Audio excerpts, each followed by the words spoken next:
दोस्तों नमस्कार। Colonel Ajay C Ajay astro money group first global astro finance digital channel से आपसे मुखातिब होता हूं। आज 15 जनवरी सन 2025। दोस्तों आज आर्मी डे पूरा देश हर्षोल्लास से मना रहा है। राजस्थान की राजधानी जयपुर में भारतीय सशस्त्र सेना ने अपना शौर्य और ताकत का परिचय दिया। शानदार परेड का आयोजन हुआ।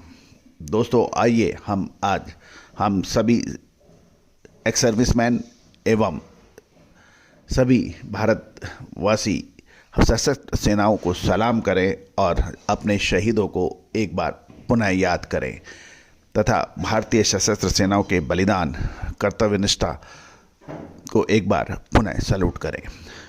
दोस्तों आज का इस एपिसोड मक्का पर रहने वाला है, यानी मेज के बारे में।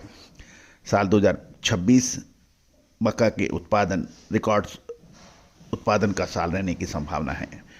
विशेषकर बिहार रबी सीजन में देश का नेतृत्व कर रहा है और उसकी सप्लाई और अधिकता निर्यात की सुस्ती और कीमतों पर दबाव बना सकती है।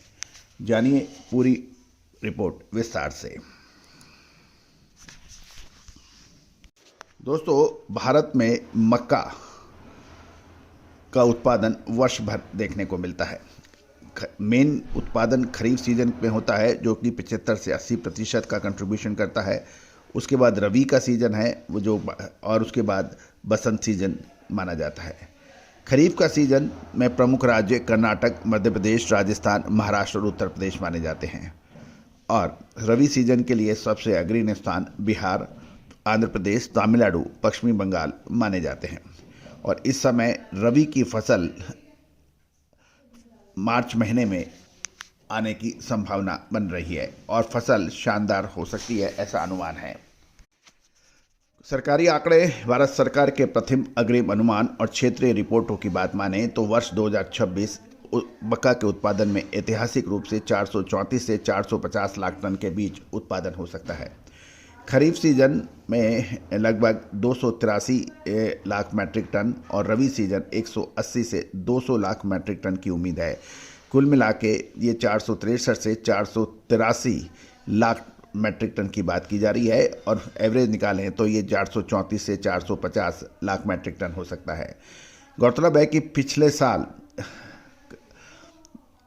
मक्का का उत्पादन खरीफ 248.08, रबी 174.73, कुल मिलाकर 422.81 लाख टन हुआ था, जो इस साल बढ़त दिखा रहा है। और दोस्तों लगभग 12% की बढ़त मानी जा रही है कुल मिलाकर। खरीफ सीजन में बेहतर स्थिति के कारण खरीफ मक्का के उत्पादन में 35 लाख टन की ज़बरदस्त वृद्धि दर्ज हुई है। रबी सीजन जिसमें बिहार का दबदबा रहता है, वहाँ पर पिछले साल के मुकाबले रकबा लगभग 5 से 7% बढ़ा है और बिहार में मक्का का रकबा और उत्पादकता देश में सबसे अधिक मानी जाती है, जहाँ अकेले इस राज्य में उत्पादन में 15% वृद्धि होने की प्रबल उम्मीद लगाई जा रही है। भले ही उत्पादन बढ़ गया है, लेकिन मांग के नए सोर्सेज ने भी बाजार को गिरने से बचाया है। एथनॉल सेक्टर, सरकार की एथनॉल ब्लेंडिंग नीति के कारण मक्का की औद्योगिक मांग में 10% की वार्षिक वृद्धि हो रही है। बिहार में नए एथनॉल प्लांटों की स्थापना से स्थानीय मांग बढ़ सकती है। पोल्ट्री और कैटल फीड यानी पोल्ट्री और पशुहार क्षेत्र में भी अभी भी मक्का सबसे बड़ा उपभोक्ता है और प्रोडक्शन का लगभग 60% हिस्सा इस क्षेत्र से जाता है। और तीसरा सबसे महत्वपूर्ण कपड़ा और खाद्य उद्योग से भी इसकी मांग बनी रहती है। अब हम चर्चा कर लेते हैं निर्यात की स्थिति।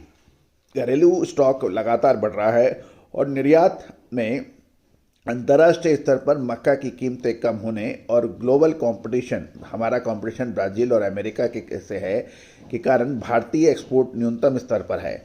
बिहार का मक्का जो पहले बांग्लादेश और साउथ ईस्ट एशिया में जाता था, वहाँ अब पूरी तरह से वो घरेलू मंडियों पर निर्भर हो गया है। एंडिंग स्टॉक की बात करें तो अधिक उत्पादन और कम निर्यात के कारण सीजन अंत में यानी सितंबर 2026 तक स्टॉक 30 से 35 लाख टन तक पहुंचने का उम्मीद है, जिससे बाजार में दबाव हो सकता है।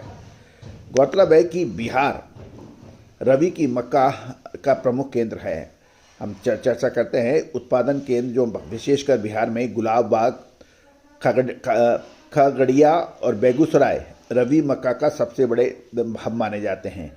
यहाँ उत्पादकता 10 से 12 टन प्रति हेक्टेयर तक पहुँच रही है। दोस्तों, निर्यात ठप होने के कारण, बम्पर आवक के कारण बिहार में वर्तमान भाव मॉइस्चर के हिसाब से 1925 से 2100 रुपये के आसपास है, जो एमएसपी के 2225 के से नीचे है। तो दोस्तों, महत्वपूर्ण ये है कि मक्का के ऊपर यदि हम बात करें तो भारतीय मक्का की सीज़न में बिहार पर हमारी नज़र है, और बिहार के लिए मक्का का सीज़न में पूर्व अनुमान जो लगाया जा रहा है मौसम विभाग के अनुसार, इस साल रबी में मक्का की परिस्थितियां मिश्रित रह सकती हैं। तापमान की बात करें तो फरवरी के अंत से तापमान में सामान्य से थोड़ी अधिक वृद्धि होने की संभावना है। बिहार में मक्का की फसल के लिए यह दाना भरने यानी ग्रेन फिलिंग स्टेज मानी जाती है कि समय अनुकूल होता है, जिससे मक्का की चमक और वजन अच्छा रह सकता है। वेस्टर्न डिस्टर्बेंस की बात करें, पश्चिमी विक्षोभ, मार्च के अंत या अप्रैल की शुरुआत में छुटपुट बारिश और ओलावृष्टि की आशंका है। यदि इस समय तेज़ हवा चलती है तो तैयार फसल गिरने का खतरा बढ़ जाता है।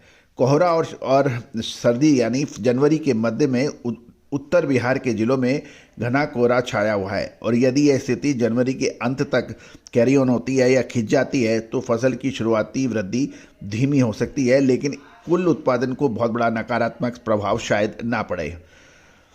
क्रॉप के ऊपर जो इम्पैक्ट है यानी हाई यील्ड, उच्च उत्पादकता, अनुकूल सर्दी के कारण बिहार में उत्पादकता 8 से 10 टन प्रति हेक्टेयर तक पहुंचने की उम्मीद लगाई जा रही है।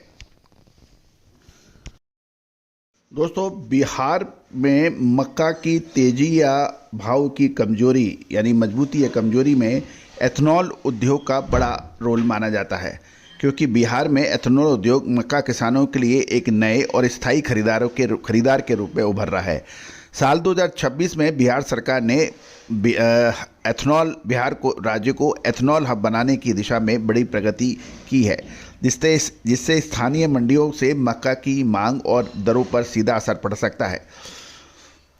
गौरतलब है कि बिहार में वर्तमान में 20 से अधिक ग्रेन बेस्ड एथनॉल प्लांट सक्रिय हैं। मुख्य कंपनियां जो विशेषकर मुजफ्फरपुर, मोतीपुर या इंडियन इंडस्ट्रियल एरिया में बड़ी इकाई जैसे बीपीसी आदि फर्में हैं, जो मुजफ्फरपुर, वैशाली और चंपाकरण से मक्के के प्रमुख खरीदार माने जा रहे हैं।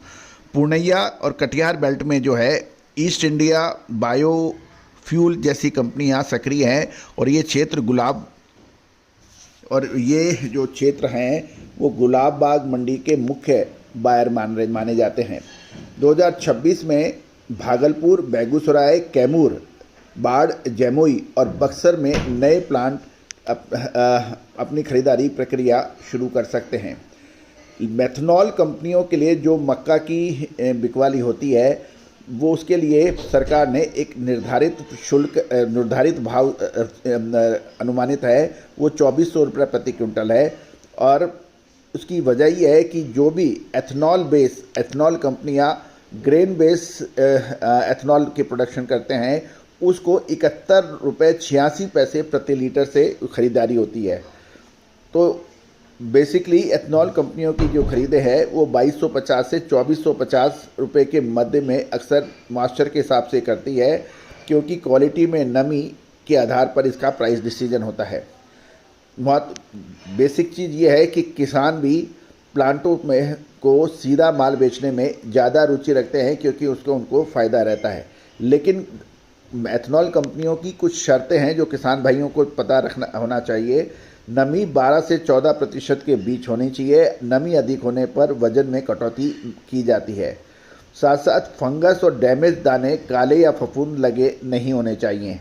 प्योरिटी, धूल, मिट्टी, कंकड़ का प्रतिशत 1 या 2% से अधिक नहीं होना चाहिए। ये इनकी शर्तें हैं। बिहार के किसानों के लिए 2026 की रणनीति की बात करें तो गुलाब बाग जैसी बड़ी मंडियों से सीधे लेने के बजाय अपने ज़िले के नज़दीक एथनॉल प्लांट के कलेक्शन सेंटर का पता लगाए। वहां आपको अक्सर मंडियों से 100 से 150 रुपये प्रति क्विंटल के भाव अधिक मिल सकते हैं क्वालिटी अनुसार। साथ साथ फार्मर प्रोड्यूसर ऑर्गेनाइजेशन, जिसे FPOs कहते हैं, एथनॉल कंपनियों के साथ बैक टू बैक एग्रीमेंट करने के लिए प्रोत्साहित होना चाहिए। इससे छोटे किसानों को एमएसपी का लाभ मिल सकता है। निष्कर्ष रूप से देखें तो बिहार में निर्यात कम या बंद होने के बावजूद एथनॉल सेक्टर की मांग ने एक सुरक्षा कवच तैयार किया है। यदि उत्पादन बहुत अधिक भी होता है तो ये प्लांट मक्का के भावों को 2000 से नीचे बहुत अधिक गिरने की संभावना कम है, लेकिन क्वालिटी मॉइस्चर का हमेशा ख्याल रखना पड़ेगा। दोस्तों, ये सभी जानकारियाँ आपको अजय एस्ट्रो मनी गुरु के जरिए प्रोवाइड की जा रही है, क्योंकि मंडियों में भाव हर क्षण बदल सकते हैं। अतः जब भी आप ट्रेड करें या जब भी आप बातचीत करें, आप लेटेस्ट भाव जरूर चेक कर लें।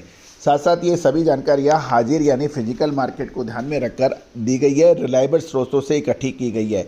फिर भी आप व्यापार करने से पहले लेटेस्ट जानकारियों को अपडेट जरूर कर लें। साथ साथ हमारा डिस्क्लेमर्स भी बहुत ध्यान से पढ़ लें। ये सभी जानकारियाँ रिसर्च व अनुसंधान के लिए है, किसी भी प्रकार की लाभ हानि की जिम्मेदारी हमारा चैनल नहीं लेता है। दोस्तों, यदि चैनल पसंद आए तो लाइक कीजिएगा और फिजिकल हाजिर बाजार की रिसर्च के लिए रिपोर्ट के लिए आप संपर्क कर सकते हैं, जो कि गेहूं, मक्का, बाजरा, ज्वार, दलहन, तिलहन, मसाला, अनाज, कपास इन पर उपलब्ध है। All the very best, good luck, happy trading. मसाले, खुशबू और प्योर झांझ, टेस्ट से भर दे हर जुबां पे स्वाद। एवरीडे मसाले, देश का स्वाद।